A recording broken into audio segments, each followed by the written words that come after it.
The fingers closed around her throat before the cameras had time to focus. In the cold, isolated concrete of a high-rise parking garage, billionaire Ethan Thorne was ending a confrontation the way he ended everything else, with absolute, unearned power. He shoved the woman, a janitor whose name the security logs wouldn't even register, against the wall. His rage, sparked by nothing more than a spilled cup and a perceived slight, was the kind that expects immediate submission. This act of brutality happened in plain sight. But the real shock followed immediately. Before Thorne could squeeze the life out of her, the woman's eyes locked onto his. Not with terror. Not with pleading. But with a calm so devastatingly precise, it felt like a weapon. In the next heartbeat, the janitor shifted. Her left wrist brushed his with a movement too fluid, too effortless for a cleaning crew uniform. Thorne's balance vanished. His body became a dead weight, slamming hard against the hood of his own $1 million vehicle. Wait, how did we get here? This woman was never just a janitor. The man who thought his money gave him a license to attack had just run headfirst into a ghost he thought he had buried. He was choking the life out of a worker, completely unaware that he had just activated a trained killer who had traded a sniper rifle for a mop. Her name is Renee. For 10 years, Renee walked those marble floors, wiping away the dirt, ignoring the insults, and carrying a classified past. She was invisible by choice, not by circumstance. While Thorne was busy signing contracts and buying influence, Renee was in the harshest places on earth, where discipline was the difference between breathing and burial. Thorne's arrogance was his greatest liability. He saw a uniform. He saw an easy target. He didn't see the muscle memory that could disarm 3 men in a dark alley. His voice, ragged and strained, sliced through the concrete chill. "Do you know who I am?" Her answer was a whisper that carried more threat than a shout. "Do you know who I was?" To understand the explosion, you have to look at the slow burn. Hours earlier, Thorne had hosted a lavish gala upstairs. Champagne flowed. Deals were struck. For him, it was a display of dominance. For Renee, it was another 4 hours spent in the shadows, scrubbing away the evidence of his excess. When the confrontation began, it was over nothing. A stray brush against his tailored suit as she pushed a trash cart. Thorne saw disrespect. He saw a chance to remind the help of their place. He followed her out of the light, barking insults that cut deeper than any blade. He demanded she apologize on her knees. And then came the choke. Most people would panic. They would freeze. They would beg. But Renee's body remembered a drill, a reflex, a protocol. The why behind her measured counterattack wasn't rage, it was pure, cold, practiced survival. Here's the terrifying truth about power. Thorne had insulated himself so completely that he truly believed consequences only applied to other people. He thought the cameras were for his protection. He thought the law was his private security. He thought he could erase anyone he broke. She never saw danger coming. Most people don't. Subscribe so you're not next. The sound of the struggle was not entirely ignored. 2 other workers, Elena and Tyrone, were loading a service van nearby. They heard the slam, but fear chained them in the dark. The unspoken hierarchy of the building held them captive. You don't cross the man who signs the checks. But Renee didn't need their help.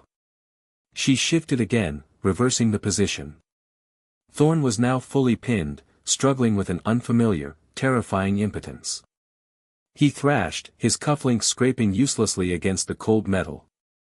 Her grip wasn't born of adrenaline, it was born of years spent calibrating force. This wasn't a street fight. It was a physics problem. And Thorne was losing the equation. Here is what the world didn't know: Renee didn't just walk away from the service. She was discharged following a deep cover mission that went sideways. Her official file was scrubbed. Her new identity was meticulously constructed to be mundane, to be invisible. She was running from the ghosts of her past, not the enemy of her present. Some say the details are still locked in a specific archive, detailing a level of sacrifice the public could never stomach. She had been trying to disappear, and now, a moment of corporate fury had dragged the soldier back into the light. Would you trade your past for silence? Comment below and tell me. Thorne, desperate and hyperventilating, launched one final, wild punch. She dodged it, not with speed, but with economy of movement. Every failed strike made his own power seem smaller, his wealth utterly meaningless. For the first time since his childhood, he was not the one in control. She could have ended it right there. One precise strike, a small pressure point, and the headache of Ethan Thorne would be over. But that would be too easy. That would be playing his game, violence for violence. The humiliation was already working faster than any physical wound. The hidden observers, Elena and Tyrone, had finally moved, they were recording. Their phones, now lit like tiny spotlights in the dark, were documenting the utter collapse of a king. Thorne saw the cameras and his fear amplified tenfold. This wasn't just a bruise. This was a digital apocalypse. He begged, voice cracking, "Please, let's talk. I'll give you anything. Don't just watch history repeat itself. Subscribe now, or the next twist might catch you unprepared." Here is the final moment of power. Renee released him. Slowly. Deliberately. Letting him collapse into the puddle of his own panicked sweat and shattered dignity. This wasn't an act of mercy. It was a choice to destroy him not with force, but with the unbeatable truth. She leaned down, her voice a low, perfect calm, audible only to him. "If you ever lay a hand on another worker again, your empire will burn, not from me, but from the millions who will see what you really are." And then, she simply walked away. Back toward the service elevator. Back toward her mop and bucket. The real war had ended long ago for Renee. This was just a battle. And she won it by refusing to be the killer he expected her to be. By the next morning, the videos were a firestorm. Investors panicked. Lawyers mobilized. Thorne's name, once a symbol of untouchable wealth, was a public stain. He was dismantled by exposure. The janitor, meanwhile, returned to work as if nothing had happened. She never saw danger coming until it was too late. Most people don't. Subscribe now, or the next twist might catch you unprepared. Now, ask yourself, who holds the true, lasting power? The man whose authority is bought, or the woman whose silence was only a disguise? The answer is not just in this parking lot. It's in the shadows, waiting for the moment arrogance meets the soldier who refused to stay invisible. To truly understand that violence, you have to rewind. It wasn't just a difference in income, it was a difference in dimensions. Upstairs, the annual Founders Gala was held in a bubble of warm light, Venetian crystal, and the high-pitched hum of self-congratulation. For billionaire Ethan Thorne, the night was an investment, a chance to stand among peers and bask in the proof of his singular dominance. The waiters glided through the room, circulating flutes of sparkling wine, each glass holding liquid worth more than Renee's daily wage. Thorne spoke in casual, dismissive tones about market sectors and geopolitical shifts, his words possessing a gravitational pull that drew millions, yet could not manage to notice the individual standing 3 feet away. The air smelled of aged wood and expensive perfume, a thick, comforting scent of guaranteed success. Downstairs, the atmosphere was defined by effort and decay.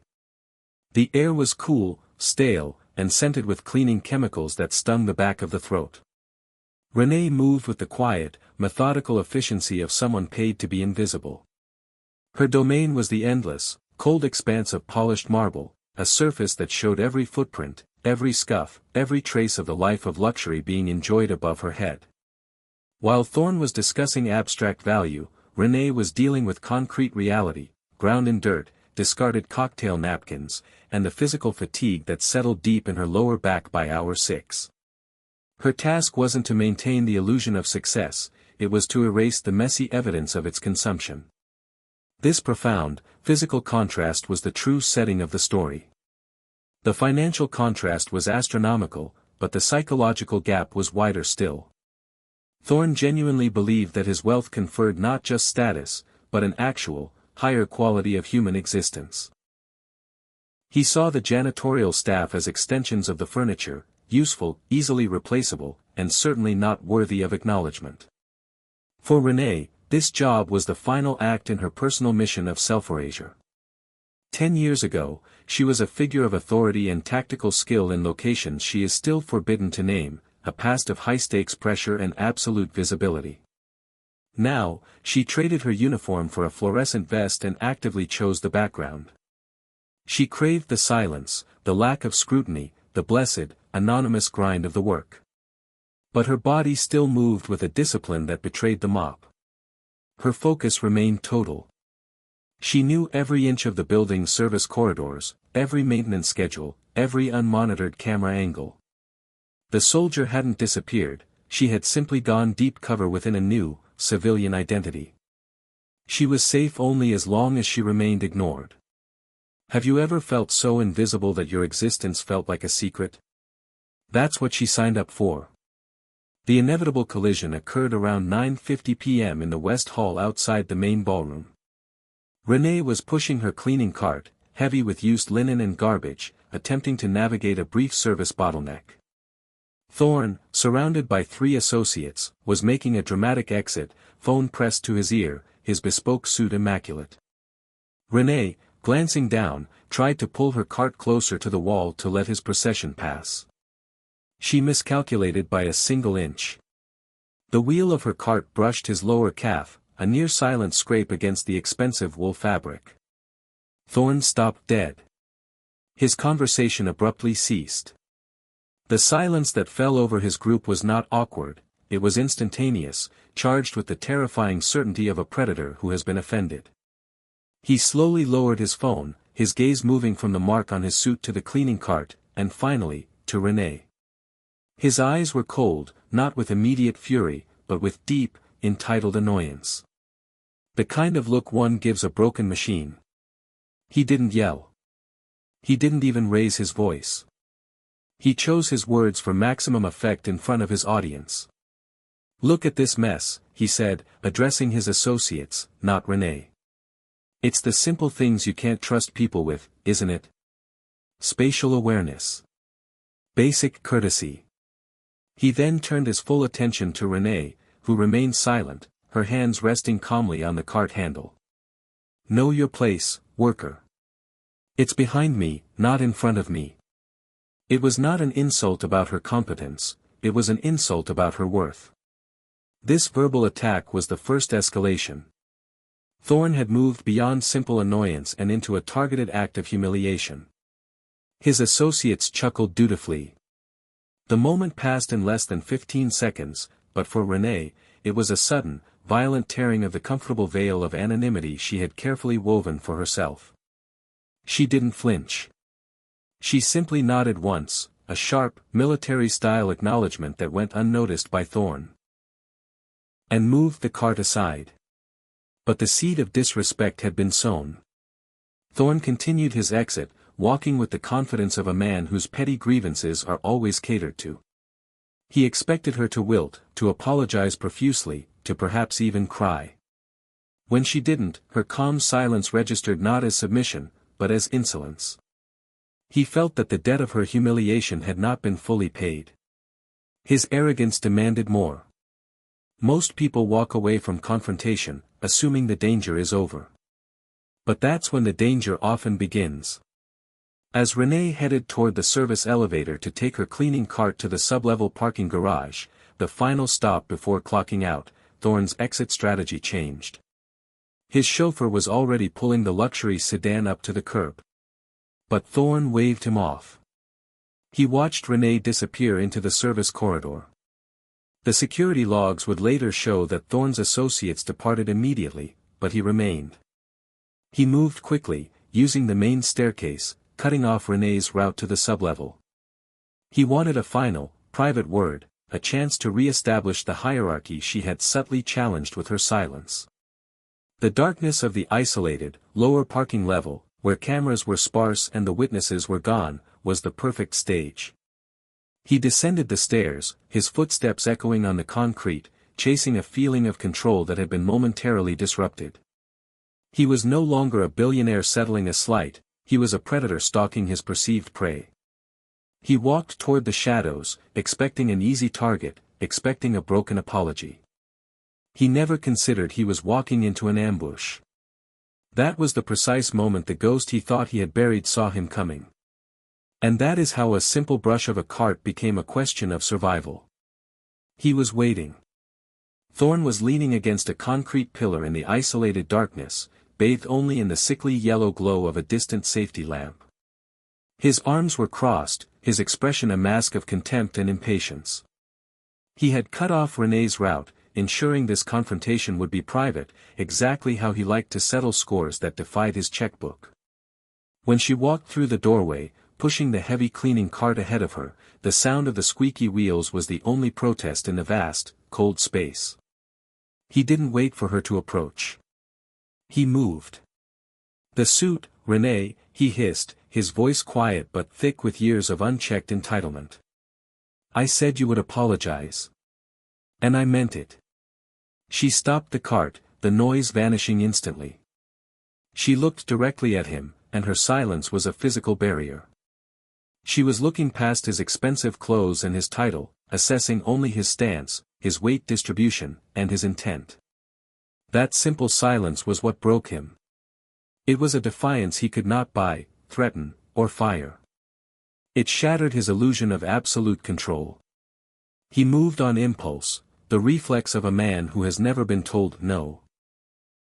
And closed the distance in 2 enraged steps.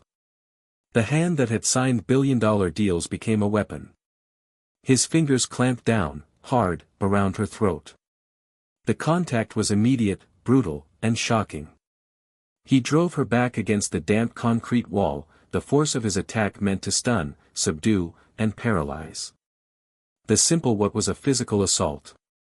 The profound why was the final, desperate need to enforce a hierarchy that her calm had dared to question. For Thorn, the pressure on her neck was the physical manifestation of his status, a brutal punctuation mark on his verbal demand to know your place. As his grip tightened, the world narrowed for Renee. Oxygen instantly became a luxury. The terror that should have consumed her was overridden by a classified, military protocol that had been dormant for a decade. Her mind was racing, but her body was still. It did not experience fear, it registered a threat level. Thorn felt the power surge through him. The veins in his neck popped. He saw the panic rising in her eyes, or what he expected to be panic. This was his right. This was his consequence. This was the final, satisfying proof that money always won. The cold concrete, the isolation, the sheer injustice of the act, all of it amplified the outrage for the witnesses who would later view the blurry footage. But underneath Thorn's heavy, desperate grip, Renee's mind was calculating the precise physics of the failure. His stance was too wide. His weight was too far back. His fingers were applying pressure incorrectly, blocking her airway but failing to crush her windpipe. He was fighting with rage, which made him strong, but predictable. She saw his diamond cufflink digging into her skin, a tiny, ironic symbol of the wealth that fueled this attack. She was not struggling against his grip, she was analyzing it. Every soldier knows that the most dangerous moment is the initial contact. Her absolute, unnatural stillness was not surrender. It was the moment of data acquisition. Here is where the janitor vanished, and the operative took over. In those suspended moments, her focus shifted from survival to tactical response. Her muscle memory, forged in deserts and extreme close-quarters combat, a credibility builder from a deployment she was ordered to forget in the summer of 2015, took control. While he was roaring his silent fury, her attention focused only on the slight rotation of his wrist. Would you walk away, or fight back? Comment fight or walk. Her left hand moved first. It was not a violent motion, but a precise, almost gentle brushing motion against the inside of his forearm. It was an application of leverage, designed to confuse the attacker's motor response. Thorn's strength was useless because she wasn't opposing it, she was redirecting it. The logic was undeniable, her small frame could not match his weight, so she used his weight against him. In a fraction of a second, she found the weakness. The smallest opening between the bones of his wrist. With a fluid, explosive redirection, the first time she had used that discipline in 10 years, she used her entire body's momentum to pivot. She leveraged the force of his attack against his center of gravity. He was the one who went airborne, the heavy, expensive suit momentarily useless against the pure, undeniable force of physics. The shock on his face as he realized he was falling was total. He was no longer the attacker. He was a body in freefall. He slammed against the hood of his own car, the cold, hard metal delivering a far more appropriate dose of reality than any lawyer ever could. His breath left him in a ragged, whistling sound. The veins on his face, which were moments ago straining with power, were now slack with shock. Renee was breathing, slowly, deeply, her heart rate already stabilizing. She stood over him, her chest rising and falling with unnerving calm. She was not fueled by adrenaline, but by control. He was pinned, his body twisted at an awkward angle, unable to move. The sheer irony of the scene was devastating. The man who demanded submission was now entirely subject to the will of the person he despised. What happened next silenced even him. The world of Ethan Thorne, defined by contracts and connections, was shattered in the parking garage, not by violence, but by recognition.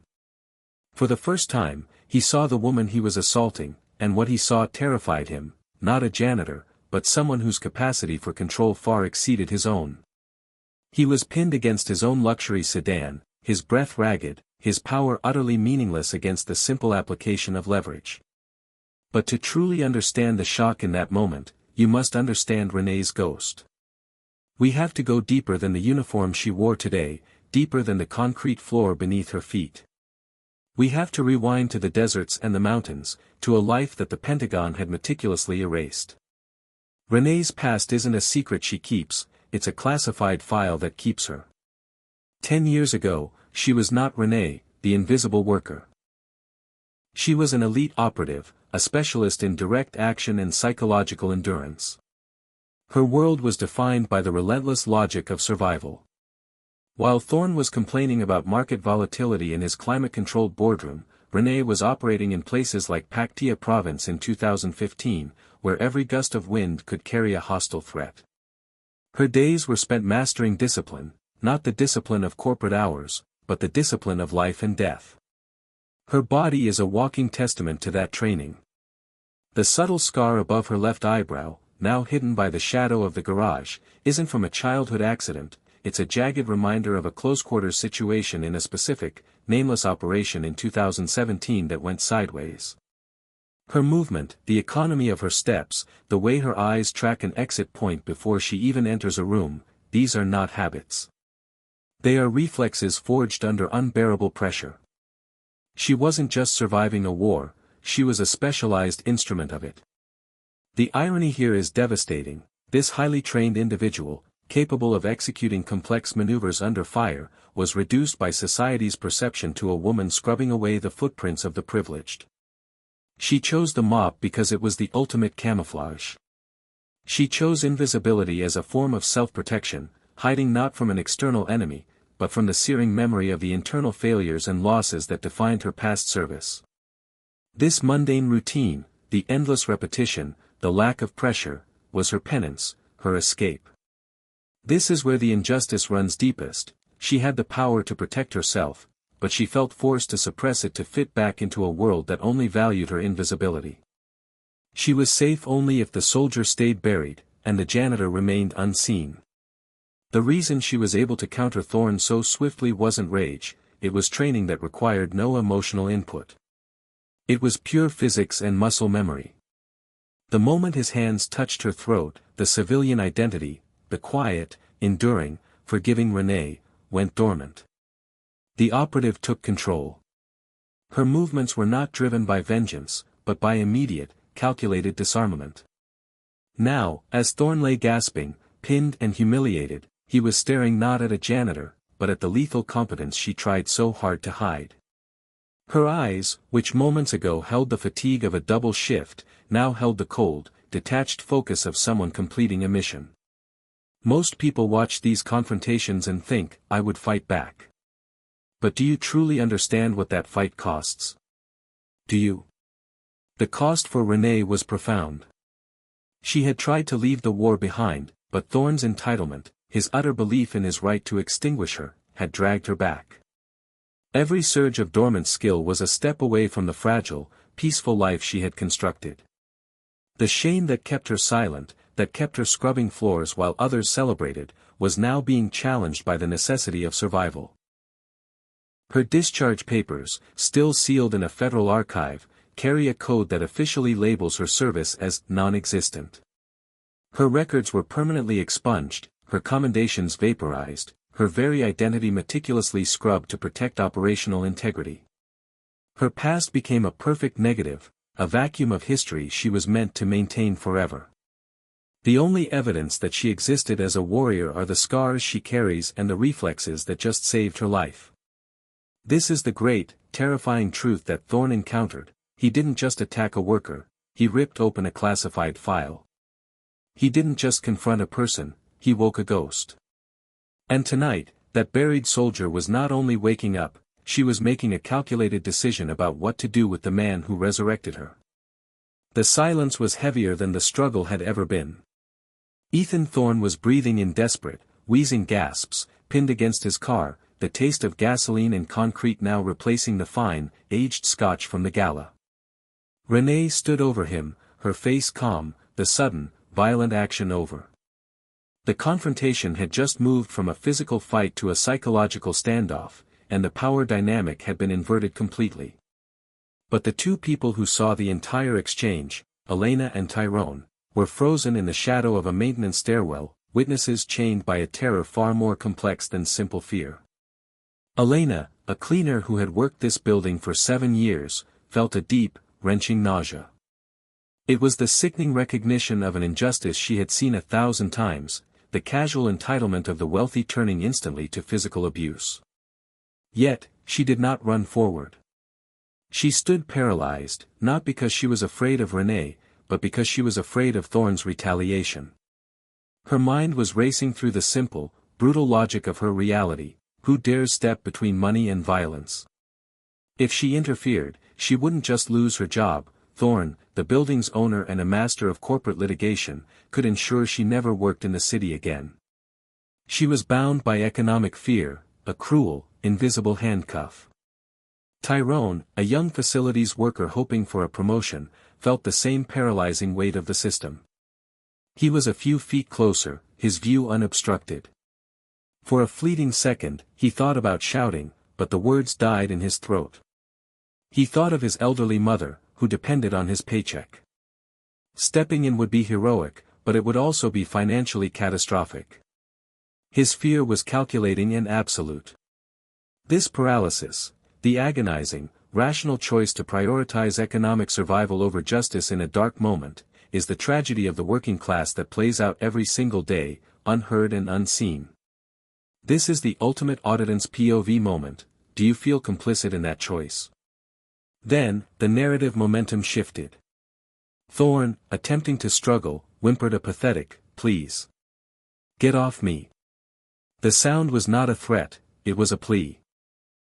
That single sound broke the spell. It was the first moment of true weakness Elena and Tyrone had ever witnessed from a figure of such monolithic power. He was not a god. He was a man, humiliated and trapped. And Renee was not the victim. She was the one in absolute, silent control. This sudden realization, that the power had temporarily shifted, was the catalyst. Elena's hand, shaking violently, reached into her pocket and pulled out her phone. The camera app opened. She didn't consciously decide to record, the action felt inevitable, driven by a deep, primal need to capture the truth that had been stifled for so long. Tyrone followed an instant later. Their phones, now lit up like tiny, defiant fireflies in the vast concrete darkness, were pointed directly at the scene. The most dangerous weapon in that garage was no longer Renee's body, it was a simple camera phone. Thorne, desperate and whimpering, saw the twin lights. In that fraction of a second, he grasped the true catastrophe. The physical pain vanished. His reputation, the gilded, untouchable identity he had constructed, was now exposed to the digital gaze. The aura of invincibility that had protected him for decades dissolved. It was his ultimate nightmare, not death, but public, indelible shame. He looked at the phones with more terror than he had looked at Renee's precise counterattack. His voice cracked, no longer hissing, but pleading, "Stop. Please stop. I'll pay you anything. I'll buy your silence." He was offering his only currency, only to discover it was worthless against the truth now being recorded. The irony was complete. He had been brought down not by a professional counter-terrorist, but by two low-wage workers who finally found the courage to activate their cameras because he had reduced the danger to his own level. Is it bravery or fear to stay silent? Tell me below. Renee, standing over him, heard the pleas and saw the lights. She looked directly into one of the tiny lenses, knowing the world was watching her. Her focus was absolute. She still held the fate of Thorne, and now the videos, entirely in her hands. She had defeated him physically, but the true battle was still to come, the choice of consequence. She could have released him immediately, but the cameras held her. They demanded a resolution that matched the injustice. They demanded a statement. She leaned down, her face close to Thorne's, her quiet words audible only to him, delivered with the deadly, absolute calm of a commander.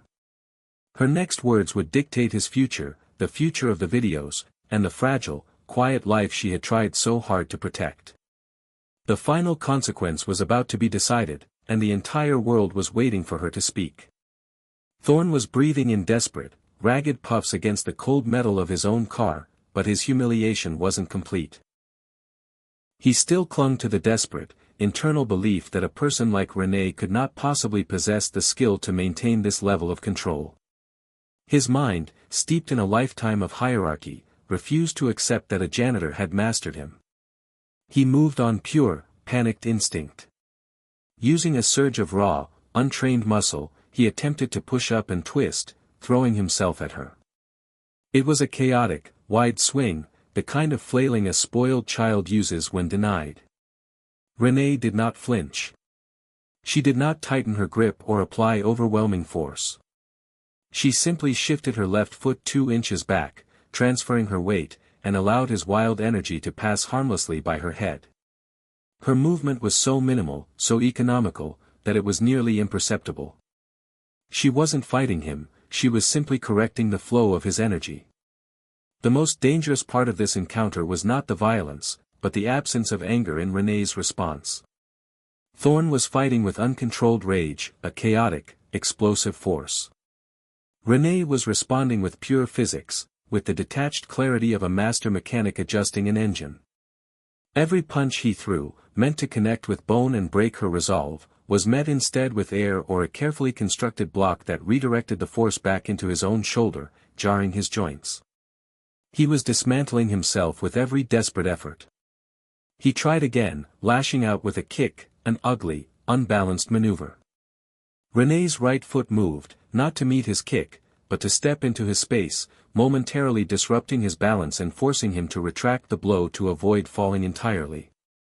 His frantic movements against her disciplined calm created an agonizing, slow-motion theater of incompetence. This was the moment the genius twist became absolute. The audience, who had initially seen a janitor victimized, was now watching an elite operative demonstrate her tactical mastery against a civilian who was hopelessly outmatched. The power flipped entirely, moving from the dollar in Thorne's wallet to the discipline in Renee's muscles. He tried to use the car, shoving himself back against the hood, hoping to force her away. But she had anticipated this. With a smooth, surgical motion, she released the original pressure point and immediately secured his wrist, forcing his arm into a lock that left him gasping in a different kind of pain, the deep, muscular agony of a joint pushed to its absolute limit. He was now fully pinned, his body contorted in a way that screamed helplessness, not defiance. He began to plead, his voice reduced to a thin, humiliating whine. "Stop this. I didn't mean it. It was a mistake. I'll apologize." But the apology was only another attempt at control, a final desperate effort to use social currency when physical currency had failed. Renee maintained the lock, her face impassive. She was chasing the why behind his actions, and the what of his words was meaningless. She knew he wasn't apologizing for the action. He was apologizing for the consequence. For the onlookers, Elena and Tyrone, this was the vindication they had waited a lifetime to witness. The titan who could destroy their careers with a phone call was now reduced to a whimpering mess by the quiet woman whose shoes he had ordered shined. The sheer irony was almost unbearable. His customized, luxury vehicle, a symbol of his power, had become the anchor of his utter defeat. Thorne's fear wasn't about pain, it was about the loss of identity. He was terrified that the truth, that he was just a spoiled, weak man without his wealth to defend him, would now be recorded and broadcast to the world. He was terrified of being invisible, the very fate he had tried to impose on Renee. He tried one final time to appeal to her former civilian self. "Renee, please. We can talk about your job. I'll double your salary. Triple it." Her eyes met his. And for the first time since she secured the pin, she moved her head, a slow, deliberate shake. The message was clear: money cannot buy back dignity. With one last, minimal movement, she adjusted the lock on his arm, sending a sharp spike of controlled pain through his shoulder. It was a nonverbal statement, a warning. She held him there, suspended in a moment of agonizing realization. She had proved her superiority, not by destroying him, but by having the power to do so and choosing not to. The soldier had demonstrated complete, devastating control over the billionaire. She was not done. The cameras were still running, and the ultimate statement, the one that would resonate beyond the parking garage, was yet to come. She had won the physical battle, but the war for his reputation and her anonymity was just beginning. The physical assault was over, but the final, public humiliation hadn't even begun. Ethan Thorne was pinned, helpless, but his eyes were frantically scanning Renee's face, searching for a pattern. He wasn't seeing a janitor anymore. He was seeing a ghost of competence that defied all his assumptions about power and class. He needed to identify her, to name the thing that had destroyed his authority, but her face offered nothing. This uncertainty, this lack of classification, was what truly terrified him. The fact is, Thorne couldn't find her record because it was never meant to be found. Renee's past isn't simply sealed, it's redacted to the point of absolute non-existence. Officially, the person who worked overseas, who operated behind enemy lines, who possessed the endurance and tactical skill to dismantle a man like Thorne with effortless physics, that person doesn't exist. Her discharge was not an end of service, it was a permanent erasure, a final act of protecting missions deemed too sensitive for any future leak. The records were permanently expunged in late November 2018, wiped clean from every database, leaving a vacuum where a brilliant, decorated career once stood. Her true history is a mosaic of high-stakes environments and sacrifices. She didn't just endure training, she specialized in psychological resistance, spending weeks in conditions designed to break the human mind. Her file, if it existed, would detail a command of 4 languages and an expertise in geopolitical negotiation that belied her age. Her greatest value was her ability to remain utterly calm under duress, a trait Thorne mistook for passive servitude.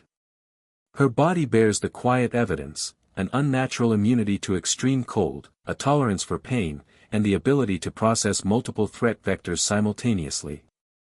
These skills were honed in environments where a momentary lapse meant mission failure and death. Now, look at her, a woman in a faded, ill-fitting uniform, pushing a bucket of cloudy water across a floor. The irony is a heavy weight. She is a tool of unparalleled lethal precision, voluntarily choosing a life of total invisibility. This wasn't weakness, this was an escape from the moral weight of her past.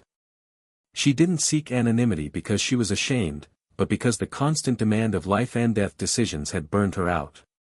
The quiet, endless repetition of the janitorial schedule was a form of meditation, a deliberate choice to let her deadly instincts atrophy in the safety of the mundane. She consciously leveraged the social prejudices of the elite. She knew people like Thorne would never truly see her. They would see a uniform, a skin color, a status, a person easily dismissed. That very assumption became her perfect cover. She was hiding in plain sight, protected by the arrogance of casual disregard. But Thorne's rage changed the equation. By laying his hand on her, he forced the question, was her anonymity worth more than her justice? Was the fragile peace she built by hiding her past worth allowing a man like this to walk away and do it again? He had resurrected the operative, and now the operative needed to decide the fate of her past. Every single decision she makes now risks ripping open that classified file. If she takes him to court, the scrutiny begins. If she uses her specialized knowledge to threaten him, she risks exposing the ghost. Her absolute stillness as she holds him pinned is not mercy, it is the commander calculating the acceptable casualty rate for her next move. Should classified past stay buried, or resurface when justice calls? The decision to expose herself, to reveal the truth of her capability, is a greater act of courage than any maneuver she performed overseas. It is the choice to trade safety for consequence, and silence for truth. The ghost had been awakened, and she would not allow the man who woke her to simply go back to sleep. Thorne's wealth and status would be no match for the kind of professional, disciplined consequence she was capable of unleashing. She looked past the panic in his eyes, past the cameras held by the two onlookers, and made her internal choice. She was no longer concerned with protecting her secret. But tonight, she was done hiding. The decision had been made. René's silence, her refusal to confirm or deny that she was about to ruin his life, was the catalyst. It was the moment the private injustice in the parking garage became a public firestorm. As she held Thorne pinned, the silent glow of Elena and Tyrone's phones became the true power source in the room. The first clip, the one showing Thorne's initial shove and the choke, was uploaded at 10:02 p.m. Eastern Time to a major video sharing site. It didn't start slow. It exploded. Within 3 minutes, the raw footage was being shared thousands of times, stripped of context, and demanding immediate outrage. The headline wrote itself, "Billionaire assaults worker." Thorne, desperate and whimpering, felt the unseen damage being done outside the garage. He could see the lights of the phones, and those lights represented the instantaneous destruction of his decades-long constructed identity. He had always controlled the narrative, buying silence and shaping headlines. Now, 2 blurry video clips, filmed on inexpensive devices by people he considered invisible, were tearing his world apart in real time. His financial empire, built on market confidence and personal reputation, was not designed to withstand this level of public moral judgment. The logic of the marketplace is brutal, investors flee not just financial risk, but moral stain. As the video circulated among financial desks in Asia, then Europe, his primary holding, the foundation of his wealth, began to shake. Rumors, fueled by the explosive video, created panic. His name, once a guarantee of stability, was now toxic. He began to beg René, his voice cracking with a terrifying mix of physical pain and existential dread. "René, please. Release me. Look at those phones. Think about this. I'll give you a trust fund. I'll make you rich. Tell them to delete it. Tell them to stop the damage." He wasn't begging for his life, he was begging for his legacy.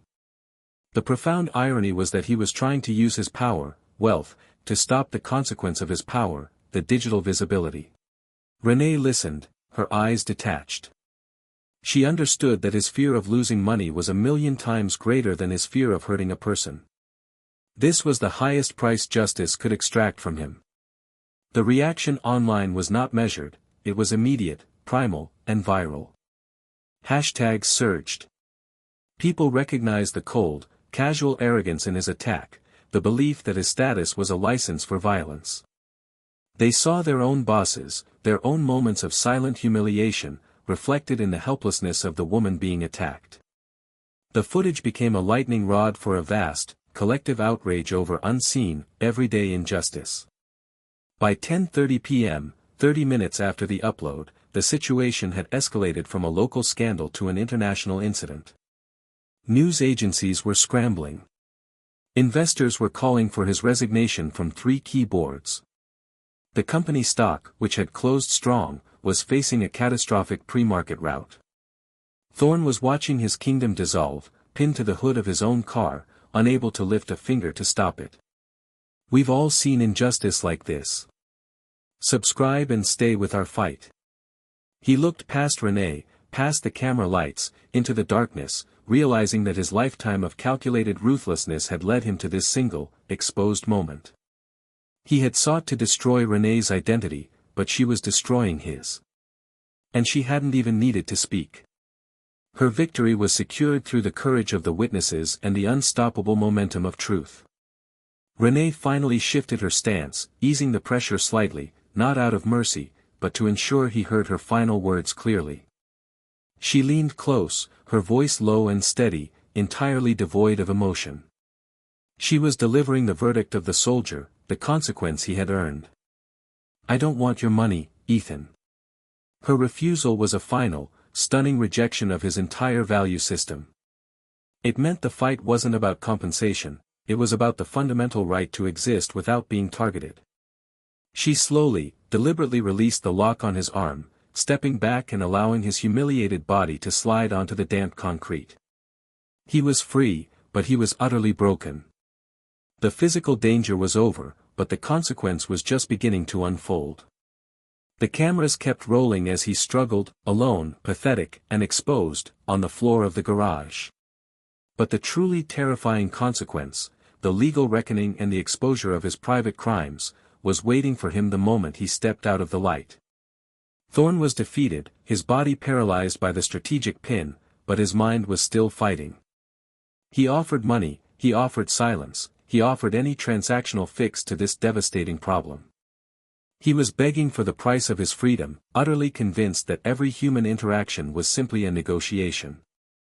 He expected a final, forceful retribution, a knee strike, an elbow, the physical consequence he had earned. The audience, watching this unfold through the shaky camera phones of Elena and Tyrone, was also waiting for the blow. They wanted the visceral justice, the satisfying violence against the oppressor. It was the natural, almost required, payoff for such an act of arrogance. But Renee's discipline transcended simple revenge. She had already established her physical dominance, another blow would only serve her rage, not her mission of self-erasure. Her choice was not rooted in forgiveness, but in calculated escalation. To strike him one last time would be to validate his worldview, that power is measured by brute force. To release him, however, and let him face the reality of the cameras and the markets, was to weaponize his own world against him. The greatest act of destruction available to the soldier was not violence, but exposure. Her eyes met his, confirming that the begging had ceased to matter. With agonizing slowness, she began to release the lock on his arm. It was not a sudden break, but a deliberate, millimeter-by-millimeter relaxation of pressure. Each second of that slow release was a new form of psychological torture for Thorne. His muscle fibers screamed in protest as the trapped blood rushed back into his arm, but his mind was screaming louder. He felt the terrifying realization that she was giving him back his physical freedom only to subject him to a far greater, more permanent destruction. He slid, whimpering, down the hood of the sedan, finally collapsing into a heap on the cold concrete. He was free to move, but he was completely broken.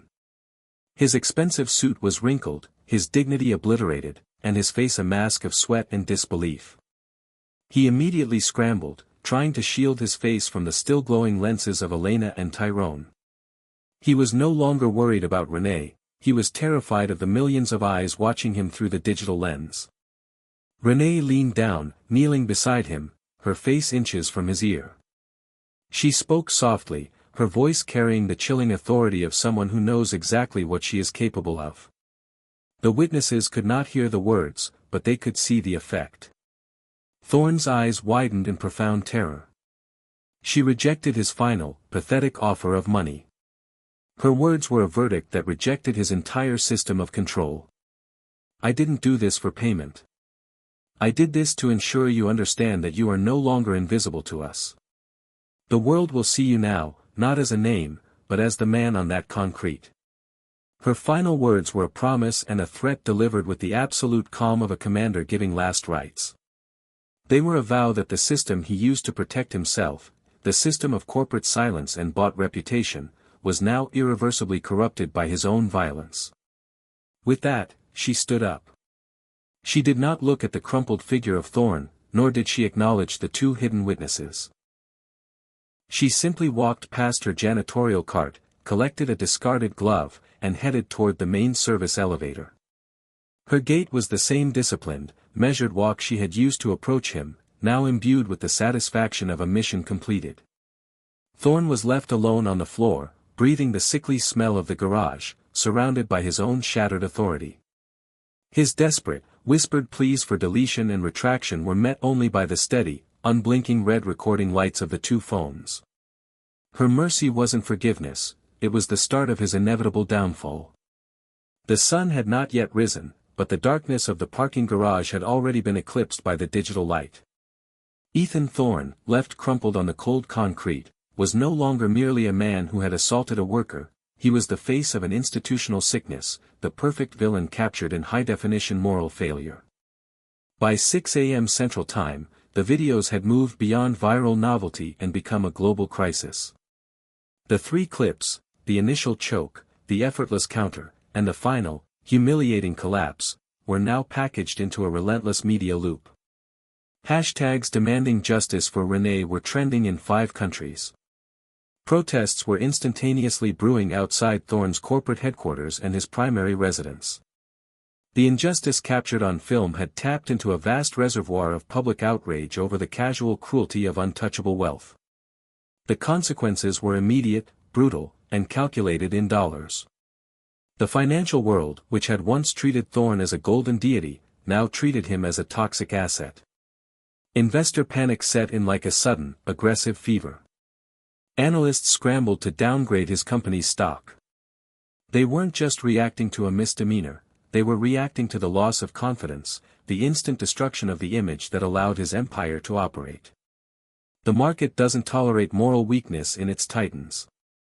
By the time trading opened on the Asian markets, Thorne's primary holding had shed 18% of its value. This wasn't a slow decline, this was an acute, surgical collapse. The moral weight of the injustice was now being measured in billions. Lawyers, who once fought to protect Thorne, began circling like vultures, not to defend him, but to sever all professional contact. Multiple corporate boards, eager to protect their own reputations, issued terse, impersonal statements announcing their immediate investigation into allegations of gross misconduct. The irony was sharp enough to cut. Thorne's own corporate structures, designed to shield him, were now rushing to sacrifice him. He was becoming the liability, and the system always purges the liability. Meanwhile, Renee was gone. She had retrieved her cleaning cart, taken the service elevator, and vanished into the early morning city before the first patrol car arrived. She left behind only Thorne's pathetic, defeated form and the digital wildfire she had ignited. But her departure did not stop the destruction. The videos continued their work. Thorne, now standing unsteadily by his luxury car, was trying to make sense of the new reality. He was frantically calling his legal team, his voice a panicked croak, but his calls were suddenly being routed to junior partners. The senior defense attorneys were already calculating their exit strategy. He realized that the money he was offering Renee in the garage was a microscopic fraction of the price he was now paying. He had wanted to teach a worker a lesson in power, instead, he was receiving a devastating masterclass in consequence. He had spent his life believing that justice was an expensive transaction, yet the truth, delivered free of charge on 2 shaky phone cameras, was doing more damage than 1,000 lawsuits. This was the ultimate victory of hope over corruption. The 2 witnesses, Elena and Tyrone, were already in hiding, their anonymity temporarily traded for a moment of profound moral courage, their videos the most valuable commodity in the world. If this happened in your city, would you want to know first? Subscribe now. The police eventually arrived, not because of Renee's call, but because a security guard, having seen the videos flood the internal network, finally felt safe enough to report the incident. Thorne was taken in for questioning. The booking process, usually delayed and sanitized for men of his status, was now meticulously handled under the glare of public scrutiny. The officers, aware of the global audience, handled the arrest with textbook precision. The story was no longer about a confrontation, it was about the failure of unchecked power. The videos were evidence, indisputable and immediate, making his denials irrelevant before he even uttered them. The man who lived in the shadow of immunity was now exposed in the full, unforgiving light of the digital age. He had tried to crush an invisible worker, and that worker's resilience had amplified her voice into a deafening roar of public condemnation. By noon, the financial damage was estimated at over $5.1 billion in lost market capitalization. His corporate empire was collapsing, not from competition, but from the moral rot exposed by a woman with a mop. The collapse of power was total and irreversible. The morning after the incident was not a time of celebration for Renee, it was a time of surgical self-preservation. She had won the battle for justice, but she had lost the war for anonymity. She knew the moment the police began their investigation, her meticulously crafted life would come under impossible pressure.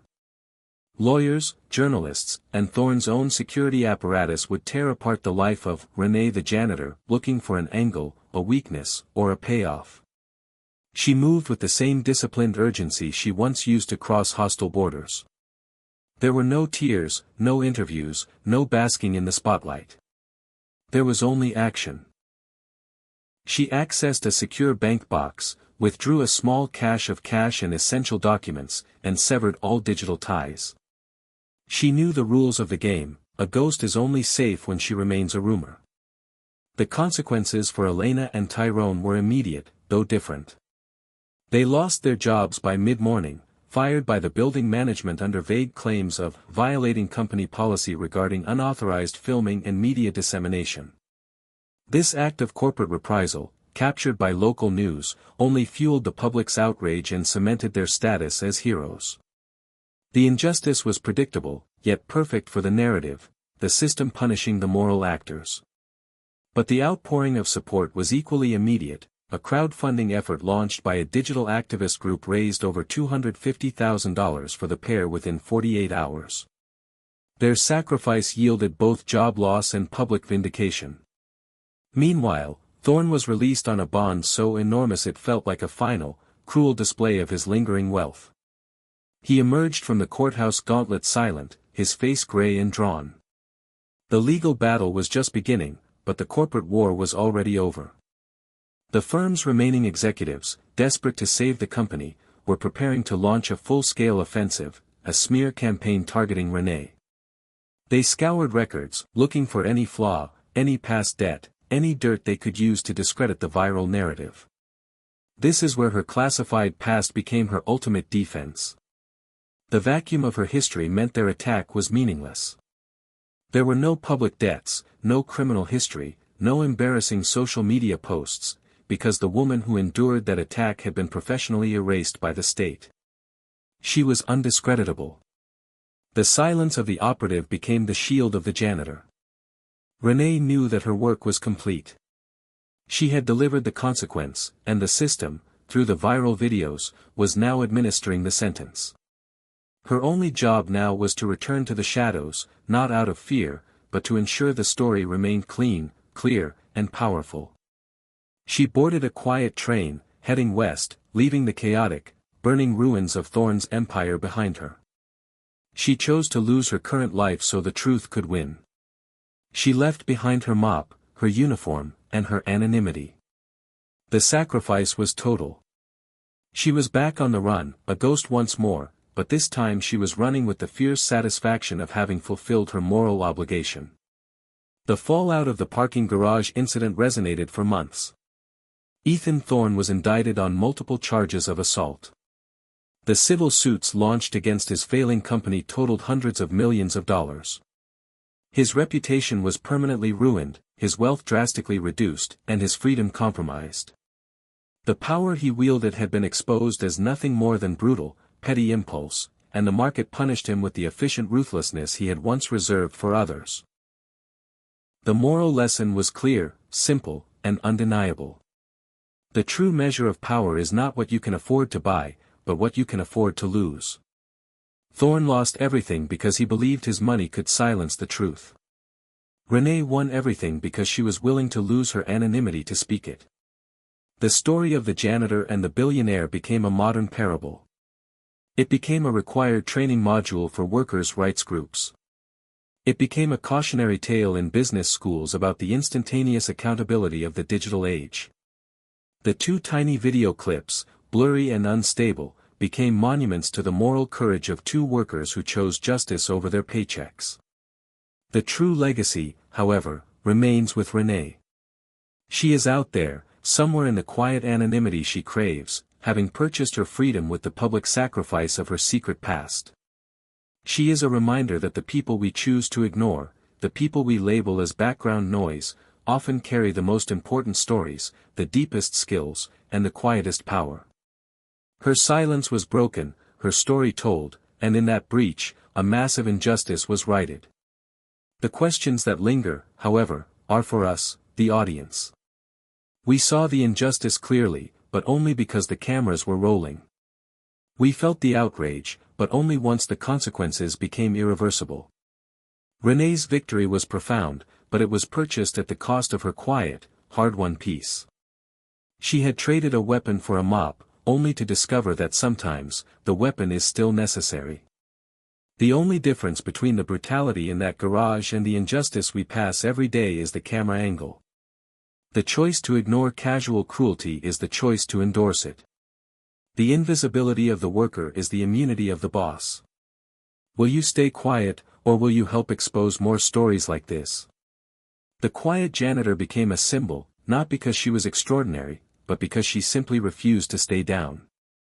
The quiet voice of justice always finds a way to speak, even if it has to pass through the roar of a collapsing empire to be heard. The invisible must never be silent again.